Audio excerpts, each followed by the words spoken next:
avant tout, j'aimerais vous jeter des fleurs et puis vous encourager à continuer parce que le début a toujours été difficile. Nous sommes à la 2e édition et on aura des éditions. Donc, ça va aller. Alors, pour répondre à votre question, la place de la femme... La place de la femme... Oui, congolaise, comme vous, oui. Je crois que c'est une question très pertinente, aussi complexe, dans ce sens où la femme est bel et bien représentée dans notre pays. Ça veut dire que cette femme-là a une place de choix. Cette femme a une place considérable et considérée. Alors, je dirais pour enchérir, c'est à elle, au fait, la femme congolaise, de trouver cette place-là. Parce que, on va dire, nous sommes dans un pays où on prône plus le patriarcat. Donc, ça veut dire qu'on met l'homme en exergue d'abord, tout d'abord. Alors, pour la femme, on va dire, aujourd'hui, on commence à voir les prouesses de la femme, mais ça passe par la méritocratie. Donc, ça veut dire que cette femme doit faire preuve de beaucoup de compétences pour qu'elle soit acceptée au niveau de la société, parce que, qu'on ne se leurre pas aujourd'hui, quand il y a une femme qui monte dans notre société congolaise, il y a plusieurs langues qui sont déliées. D'abord, on qualifie la femme de beaucoup de choses. Il y a des postes canapés, il y a de ces choses où pour directement voir la prouesse de la femme ou valoriser le travail, ou bien cet espace qu'occupe cette femme, c'est un peu difficile. Donc pour moi, je dirais que la femme a une grande place et elle joue un très grand rôle dans notre pays. Mais quant à elle, de savoir c'est quoi au fait cette pièce de puzzle pour lui permettre au fait de bien agencer et puis de trouver également sa place. Organisationnelle, comme je venais de le dire, mais avant de toucher ces points-là, je voudrais d'abord parler de quelque chose qui manque, non seulement parce que nous parlons du Congo, mais je parle déjà de l'Afrique en général. J'ai comme impression, lorsque je regarde même à la télé, certains reportages en Afrique, regarde dans l'Est, dans la partie Est de notre pays, même le pays voisin, même les autres pays au centre, même à l'Ouest de l'Afrique, vous avez comme impression que c'est la même chose partout. L'image de l'Afrique, et je me souviens, je parlais avec un de mes frères, on regardait la télé, il dit Afrique, partout. Vous voyez le même construction. Donc vous avez l'image d'être toujours au Congo quand bien même vous êtes en Côte d'Ivoire, ainsi de suite. Alors, il y a quelque chose qui manque à l'Africain en général, mais beaucoup plus précisément aux Congolais, c'est ce que nous appelons l'excellence opérationnelle. Excellence opérationnelle. C'est comme Madame a dit tout à l'heure concernant il faut qu'il y ait des médias objectifs. Alors, l'excellence opérationnelle, c'est quoi? C'est cette capacité dans l'exécution plutôt de la stratégie, stratégie d'entreprise. Alors, on peut prendre cette dimension même au niveau de l'individu. Pas seulement au niveau de l'entreprise, même au niveau de l'individu. Ce que l'individu qui s'est dit que je dois bien faire les choses. Parce que cela ne dépend pas seulement de l'État, des autorités. Non, ça part déjà. Madame a relevé cela. Elle a parlé de toucher le mental du Congolais, de l'homme congolais. Donc l'individu devrait déjà, à son niveau, savoir qu'il a un rôle à jouer dans le développement de son pays. Mieux faire déjà son niveau, dans son environnement. Alors, l'un des facteurs de l'excellence opérationnelle, c'est ce que nous avons appelé l'IO ou l'intelligence organisationnelle. Alors, c'est quoi l'intelligence organisationnelle? L'intelligence organisationnelle, c'est cette capacité qu'a l'homme à changer son environnement, l'environnement immédiat. Lorsque, je prends un exemple, lorsque Dieu crée, il a construit une maison à l'homme, Dieu n'a pas construit des abris à l'homme, Mais l'homme va quand même regarder, voir, non, je suis dans un environnement où quand il pleut, je suis mouillé. Alors je dois trouver un endroit pour m'abriter. Lorsqu'il fait tellement chaud, en tout cas je dois trouver un endroit pour que je sois protégé. L'homme va trouver le moyen de construire une case. N'est-ce pas? Aujourd'hui nous parlons des immeubles, de maisons, telles que nous sommes là. C'est l'homme qui le fait, ce n'est pas Dieu. Alors cette intelligence qu'a l'homme à changer son environnement, c'est ce que nous appelons l'intelligence organisationnelle. Donc c'est là, au niveau de l'organisation, au niveau de l'entreprise, c'est la manière dont déjà le manager conçoit l'environnement, n'est-ce pas, dans l'immédiat, mais il voit cet environnement d'aujourd'hui. Après une année, 2 ans, ça sera comment? Donc sa manière d'anticiper les événements, de voir que les années qui vont venir, nous ne serons pas, n'est-ce pas, à cette vitesse-là, les choses vont changer. Alors je dois déjà, moi, m'arranger à m'adapter déjà à ce qui va arriver dans une année ou 2 ans. Donc, non seulement au niveau de l'entreprise, le manager peut avoir cette capacité-là, nous disons, mais les Congolais devraient avoir cette capacité, cette intelligence organisationnelle. Si nous prenons, je ne cite pas le nom de gens ici, mais si nous regardons, par exemple, dans certaines de nos organisations, vous allez voir qu'il y a une dame qui est arrivée quelque part, je pense c'est à la CNSS. Avant, les choses étaient telles qu'elles étaient là-bas. Mais lorsque cette femme arrive, on trouve que les choses changent. N'est-ce pas? L'organisation, elle va construire. C'est de l'intelligence. C'est de la théorie qui, facilement comme ça, peut nous amener à l'émergence dont on parle ici. Mais bizarrement, moi je me pose la question. Ce ne sont pas des théories ou des remèdes qui manquent. Parce que quand vous suivez, vous prenez l'exemple de certains professeurs qui sont aujourd'hui dans le gouvernement, avant d'être au gouvernement, dans les médias, quand vous le suivez, vous sentez, non, c'est quelqu'un qui a de la matière, il a des leçons à donner et tout. Finalement, au gouvernement, c'est autre chose qui s'est produit. Et quand vous évoquez tout à l'heure, là, je me dis, waouh, la RDC a vraiment des solutions. Et comment expliquer qu'avec tout ce qu'il y a comme théorie, comme leçon, comme remède, quand on parle de la RDC aujourd'hui, c'est toujours un pays au bas de l'échelle. Est-ce que ces remèdes sont adaptés à notre situation? Qu'est-ce qui manque? Qu'est-ce qui est en train de freiner? Parce qu'apparemment la RDC est en train de faire les statu quo 60 ans, 64 ans après. De l'autre, il doit y avoir un chef qui donne des ordres, qui nous montre ce que nous devrions faire. Mais si nous rentrons dans notre histoire, là où nous avons... C'est comme ça qu'un président, quoi qu'il a mal utilisé cela, quand est venu un président dans notre pays ici, il est venu aux affaires, qu'est-ce qu'il dit? Retour à l'authenticité. En quelque sorte, il est en train de dire retournons à l'histoire. Mais il n'a pas bien utilisé cela parce qu'il a peut-être tout chamboulé et tout. Mais le retour à notre histoire, vous allez voir déjà, nous sommes de braves. Aujourd'hui, on parle du chemin de fer. Qui ont construit ce chemin de fer? Les chemins de fer que nous avons au Congo. Ce sont des Congolais. Ce sont des Congolais qui l'ont fait. Quoique, il y avait l'homme blanc qui pouvait, parce que les Congolais ne savaient pas que ça c'était le fer, du fer, ça c'était... Mais c'est les Congolais lui-même qui a fait ce travail. Donc c'est pour dire, nous avons aujourd'hui, alors que nous avons non seulement développé des capacités intellectuelles énormes, aujourd'hui nous avons beaucoup de ressources intellectuelles. Nous avons vraiment une culture qui s'est de plus en plus améliorée. Les gens à être dévoués, à ne pas détourner, à faire les choses comme il se doit, ça va influencer leur mentalité et ça va faire en sorte que ces gens-là seront de bons citoyens et ils vont faire des choses comme il se doit. Parce que un des plus grands problèmes du Congolais, c'est le problème de mentalité.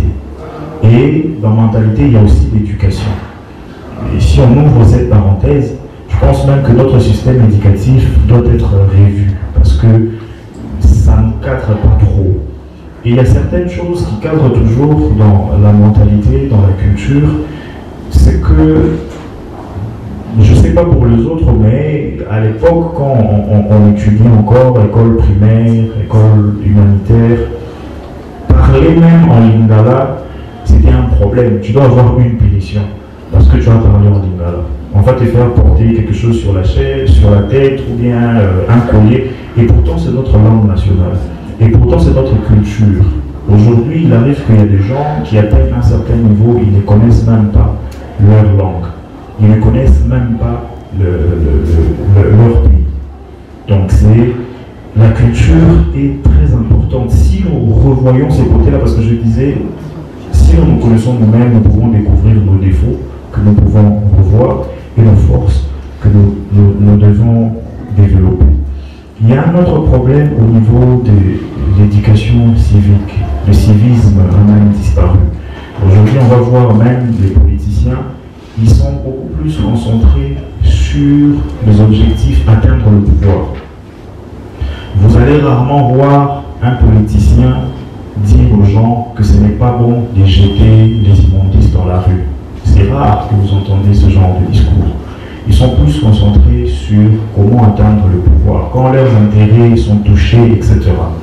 Alors qu'avec la culture, si nous prenons par exemple le cinéma, nous pouvons développer ce secteur. Je me rappelle une période, j'ai travaillé en partenariat avec une agence où on a fait des scénarios qui consistaient à éduquer les Congolais, le changement de mentalité. On imaginait des scènes, par exemple, par rapport comment on peut faire pour que les Congolais adoptent la mentalité de la pauvreté.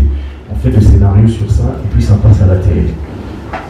Avec la culture, on peut développer ce genre de choses. On fait des films qui sont consacrés seulement à éduquer.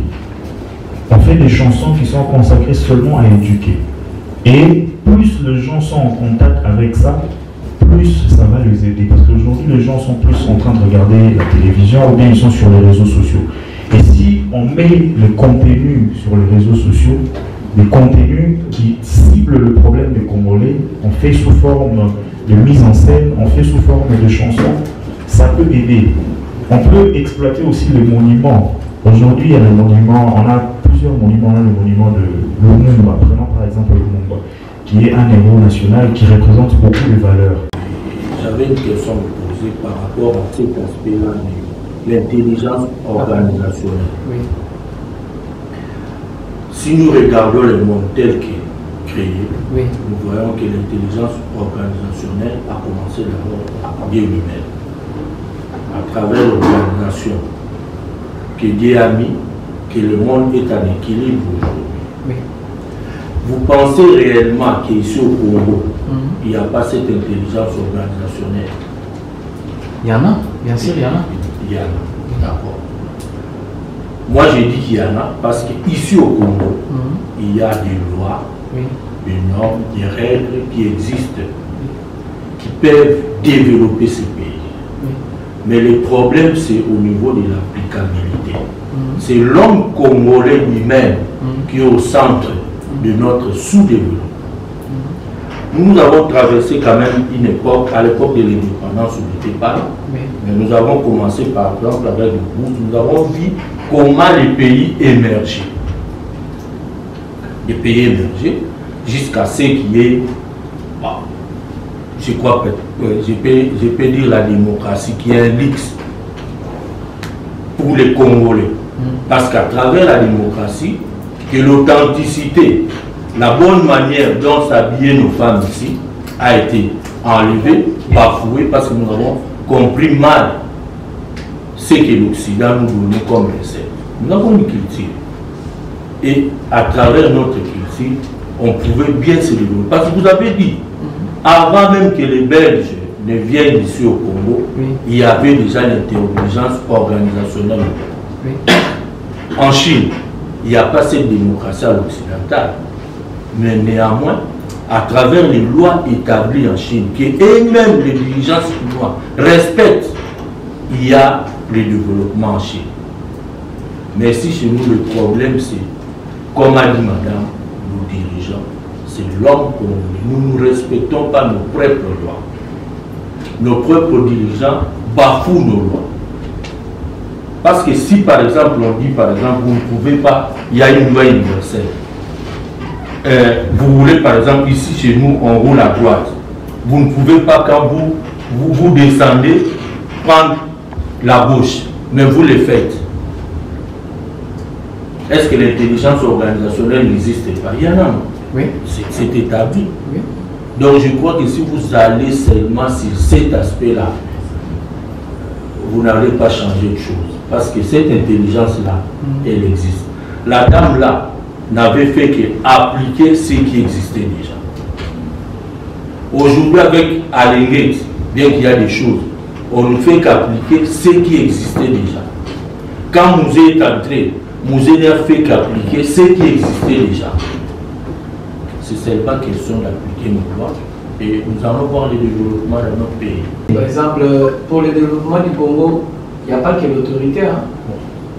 Je parle de la responsabilité partagée. Il y a l'autorité d'un côté, mais il y a aussi nous, n'est-ce pas, les Congolais de l'autre. L'autorité ne devrait pas tout faire à son niveau. Il est vrai qu'il manque des politiques à tous les niveaux. Peut-être si vous allez aujourd'hui, on a parlé de l'agriculture, si vous allez là-bas vous demander la politique congolaise concernant l'agriculture, ça n'existe peut-être pas. Ça n'existe pas. Donc dans tous les domaines, nous manquons ces politiques-là. Ça peut exister, mais dans les tiroirs. Voilà, dans les tiroirs, peut-être on n'applique pas. Voilà, on n'applique pas. Mais moi, alors si on a un père, je prends l'exemple de la famille. Si dans une famille, dans un couple, le père alors abandonne ses responsabilités, il dit il ne fait plus rien, est-ce que c'est pour autant que la famille doit mourir? Pourquoi? Parce que dans cette famille-là, il y a peut-être les grands frères, il y a la grande sœur qui peuvent se dire non, comme papa nous a fui, alors faisons ça pour que la famille continue. Pour le respect de la loi, la charge est partagée. La charge n'est pas seulement au président de la République. Non, moi je parle de l'homme congolais.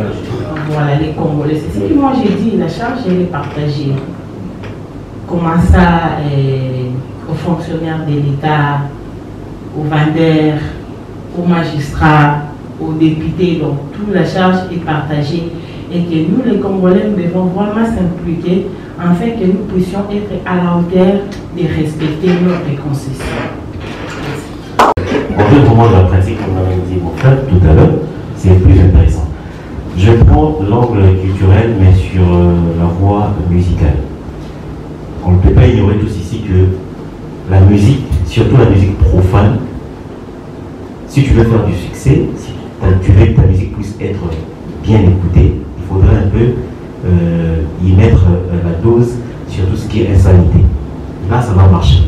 Mais quand tu as avec une musique réfléchie, un peu du genre Goupal, et vous allez voir que les gens ne vont pas vraiment tirer attention. Mais je veux savoir, vous êtes expert. Quittez un peu la théorie, mettez-vous dans la pratique. Vous, en tant qu'expert, est-ce qu'on peut compter sur cette commission que nous avons aujourd'hui, la commission nationale des censures? On peut compter sur cette commission. Est-ce qu'on peut aussi compter sur la justice? Pourquoi j'ai introduit la justice? On a eu voir notre DJ Momboshi arrêté. On pensait que les choses allaient vraiment être déclarées. Mais curieusement, les mêmes Momboshi là sort de la prison et il nous fait un titre Essende. Essende qui a du succès aujourd'hui et la justice n'en parle même plus. C'est encore de l'insanité plus pure à l'État. Vous allez voir qu'il y a des gens qui ont utilisé une autre forme de la musique aujourd'hui, avec un rythme là, des gens de Momboshi là, on a effacé, voilà, on a effacé même notre propre style. Ils ont commis une erreur.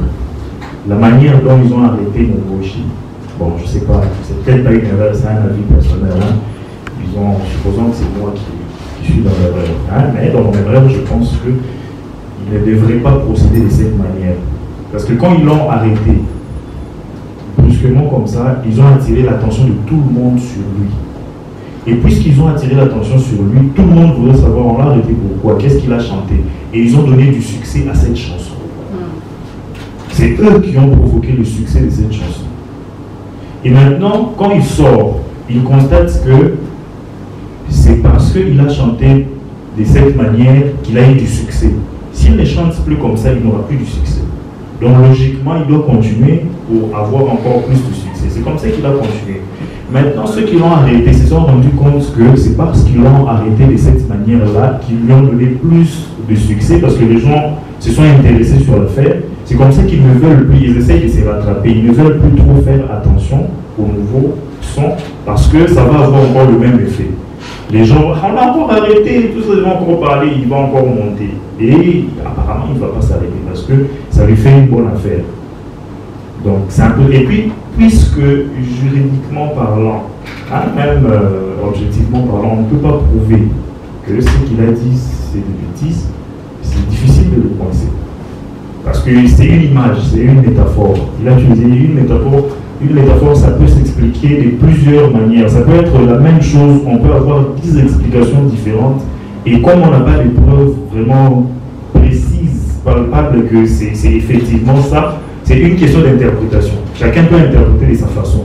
Donc, on sait, bon, si on l'arrête pour ce qu'il vient de chanter maintenant, comment on va le coincer? Parce qu'il y aura encore des interprétations différentes. Donc, c'est là où maintenant ces dossiers-là, et c'est comme ça qu'on ne fait plus attention à ça. Moi, je pense que là où il faut toucher, c'est beaucoup plus au niveau de la population. Parce que c'est la population qui donne du succès à ce genre de chansons, c'est la population qui reçoit. Si la population commence à mal recevoir ce genre de chansons, ils vont s'adapter. Par exemple, si on chante comme ça, les gens ne vont pas nous écouter. Vous voyez par exemple la chanson, on a interdit que ça ne puisse plus jouer dans les bars. Quand ça joue, quand on arrive à cette partie, on coupe, on censure. Si on met ça vraiment cette politique de vigueur, que toute chanson, quand l'interprétation est floue, on sent que ça tend vers l'obscénité, ça ne peut pas jouer dans les bars, ça ne peut pas jouer dans tel endroit. Et on met des mécanismes pour faire des suivis. Vous allez voir que les musiciens qui chantent de cette manière seront obligés d'essayer de s'ajuster, parce que sinon, ils ne vont doit d'abord être présenté. C'est au niveau de là qu'il doit commencer la censure, puisque et la CESAC et la Commission nationale des censures, ils ont des attributions différentes.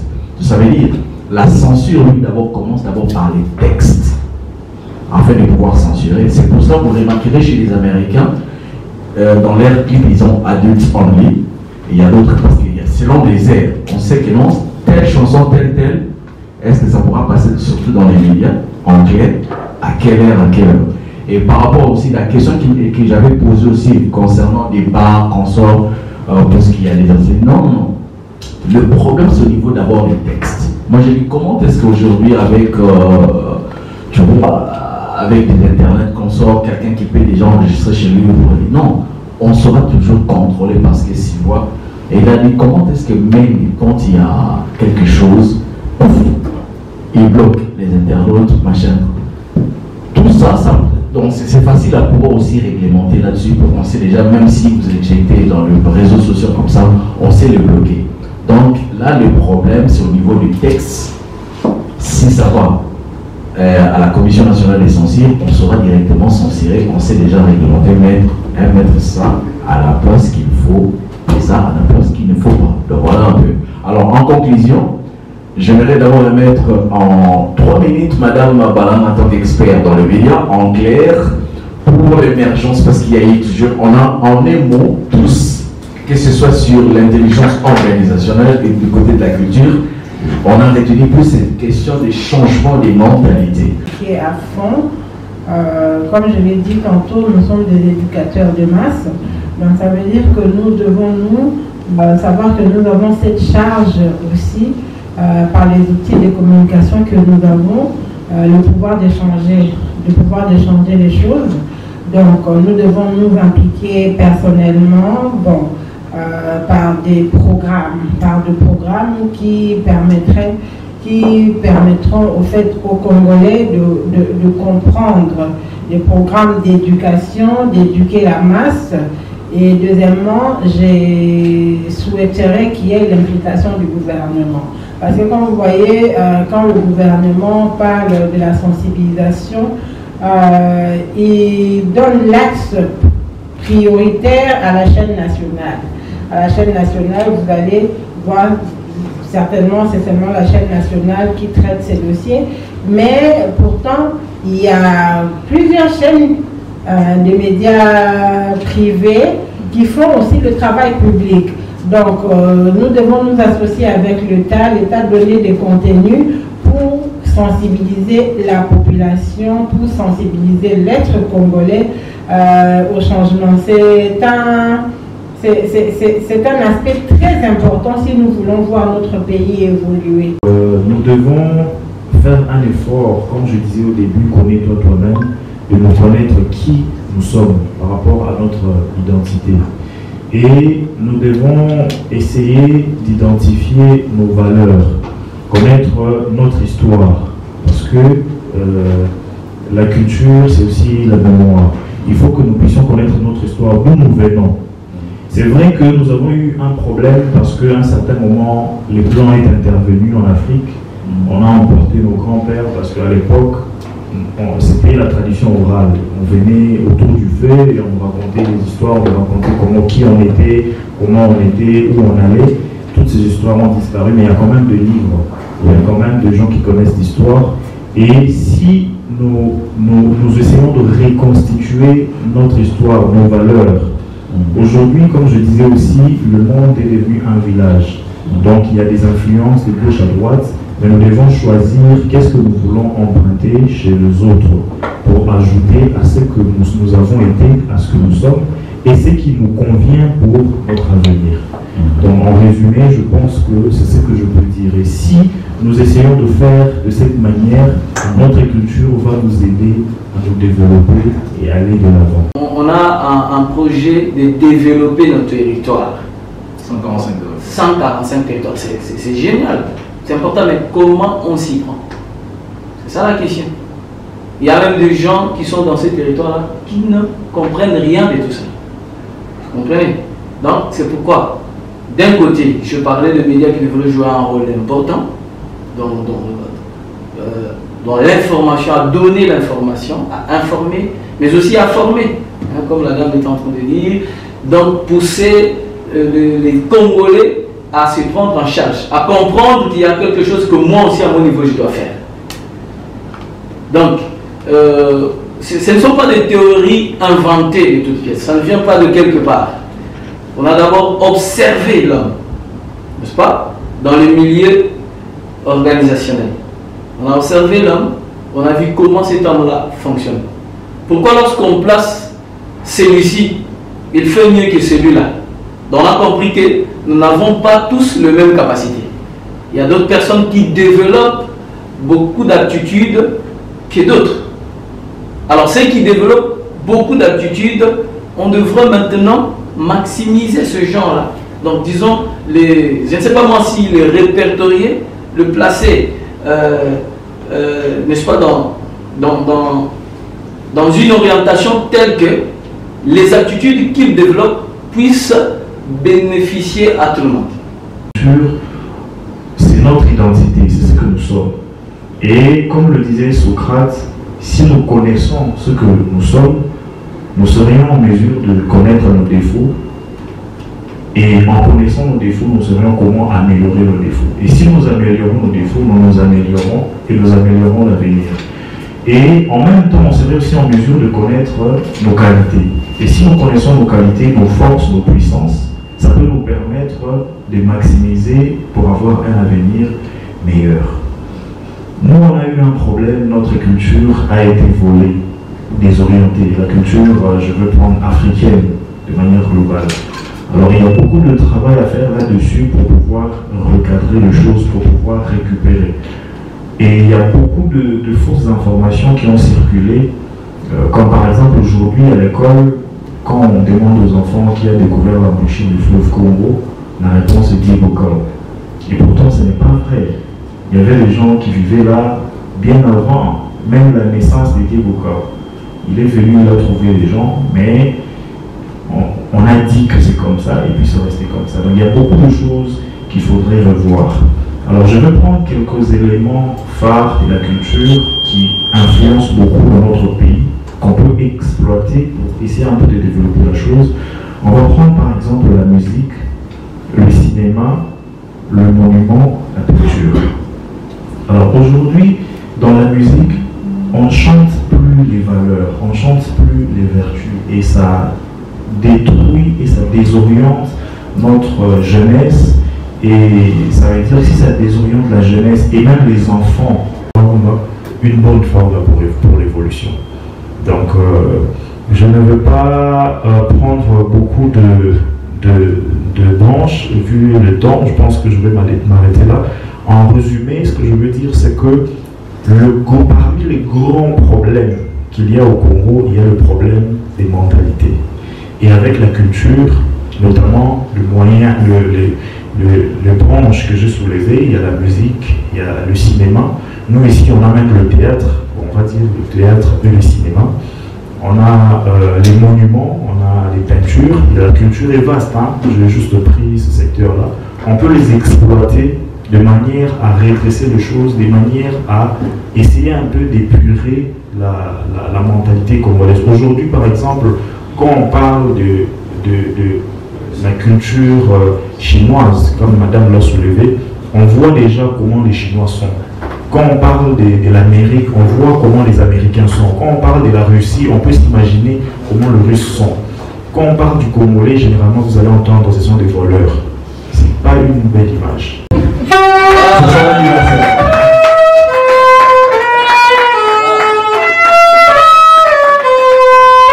C'est son anniversaire.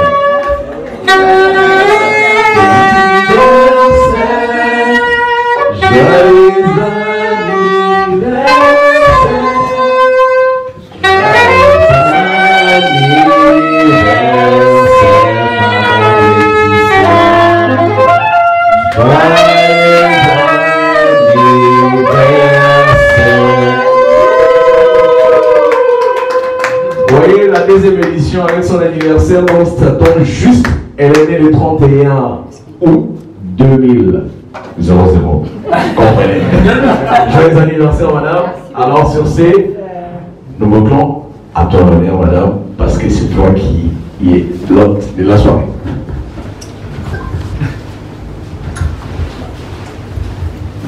Messieurs et dames, très émotionnée, hein. Comprenez aussi mon émotion. Bon, je savais que c'est mon anniversaire, mais je ne savais pas qu'il y avait une belle surprise. Merci beaucoup les amis, l'équipe, la famille déjà. Alors, un grand merci. Comme je l'avais dit au début de notre activité, que sans vous, cette activité n'aurait pas avoir lieu. Et c'est grâce à vous. Et merci beaucoup pour vos contributions. En tout cas, j'aimerais encore que la troisième édition soit plus forte qu'aujourd'hui. Et très puissante même, je l'espère aussi. Merci parce que ça a aidé plusieurs personnes. Je pense qu'avoir de tels cadres de réflexion, ça va vraiment nous amener très vite à notre développement et à la direction de notre émergence. Je vous dis un grand merci et à très bientôt pour la troisième édition de notre salon. Et je pense que la troisième édition, en tout cas, j'aimerais qu'il y ait aussi des étudiants, parce que c'est l'avenir de demain. Et les héros d'aujourd'hui vont disparaître et nous allons les remplacer. Alors comptons sur nous et nous comptons sur vous. Merci beaucoup et bonne soirée. Merci. Merci pour le salon. Alors, madame, c'est votre édition. Merci. Nous sommes là dans le cadre de la deuxième édition du Salon du développement et de l'émergence de la République démocratique du Congo. Ici, il est question que chaque expert puisse contribuer dans le sens de donner des solutions, dans des contributions par de réflexion pour apporter un plus à notre développement et émergence. Si pour la question, rien n'est facile. Nous sommes juste à la deuxième édition de notre salon. Je pense que plus qu'on aura à s'y retrouver, toujours dans le sens de réflexion, de porter un plus, à fort et à mesure qu'on sera toujours à s'y réunir, à travers le média, à travers même de la tradition orale de bouche à l'oreille, je pense que notre objectif sera atteint. Tout commence toujours petit, ça commence toujours faible, mais demain ça sera puissant et fort. Et je pense que la population va bien recevoir ces salons. Il faut qu'on développe d'autres valeurs qui seront reconnues comme étant nos valeurs, ça fait partie de notre culture. Et c'est vrai qu'à un moment donné, l'Afrique, on s'est un peu perdu parce que avec la colonisation, la traite de noirs, on s'est un peu perdu. Mais il y a toujours lieu de faire recours à l'histoire, savoir d'où nous venons et essayer de reprendre l'essentiel de ce qu'on a été. Et comme le monde est devenu un village, il y a lieu de mixer aussi avec les autres cultures, mais tout en choisissant ce qui est essentiel. Parce qu'on ne doit pas tout prendre. Aujourd'hui, on se perd, on ne sait plus qui on est, on prend ici, on prend là-bas. On ne sait plus vraiment, on a perdu notre culture. Nous avons parlé de l'apport de médias ou de chaînes de télévision, quel rôle nous devons jouer pour qu'à notre niveau, nous puissions impacter au niveau de la population. Parce que je l'ai dit tantôt dans mon exposé que nous sommes des éducateurs de masse. Alors nous avons un rôle très important à jouer face à ceux-là qui nous font confiance, ceux-là qui nous regardent tout le jour. Donc à pouvoir mettre à la disposition du peuple congolais des outils, des programmes qui permettront à ce que chaque jour les Congolais puissent retenir quelque chose de ce qui est du changement de mentalité. Vous l'avez évoqué tout à l'heure au cours de votre intervention. L'intelligence organisationnelle peut être bénéfique pour le développement de notre pays. En quel sens? C'est que, comme j'étais en train de le dire tantôt, chacun de nous développe cette capacité, dans un premier temps, à changer déjà son environnement. Je suis dans un environnement malpropre, je dois assainir mon environnement. Il y a quelqu'un d'autre qui peut trouver normal de rester dans un environnement comme ça. Mais la personne qui développe cette intelligence, elle ne voudra pas rester, n'est-ce pas, statico dans un environnement malsain. Elle fera tout pour changer cet environnement-là. Alors si nous essayons d'évoluer, chaque Congolais à son niveau, que ce soit l'homme politicien, l'enseignant, tout le monde, même les soignants, tout le monde à son niveau essaye, n'est-ce pas, de développer cette intelligence, surtout de l'appliquer, parce que je le disais tantôt, nous l'avons dans notre façon d'agir. Donc surtout d'appliquer cela, lorsque nous nous mettons à appliquer cela, nous allons voir que le développement ne commencera pas à partir du sommet, ça commencera à partir de la base.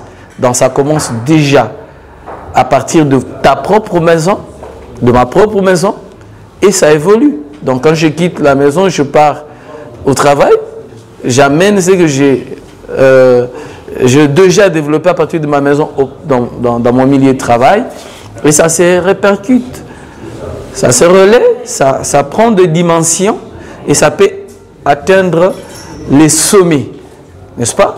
Donc quand ça atteint le sommet, ça veut donc dire les autorités, les décideurs, à leur niveau, eux aussi, mettent, n'est-ce pas, en application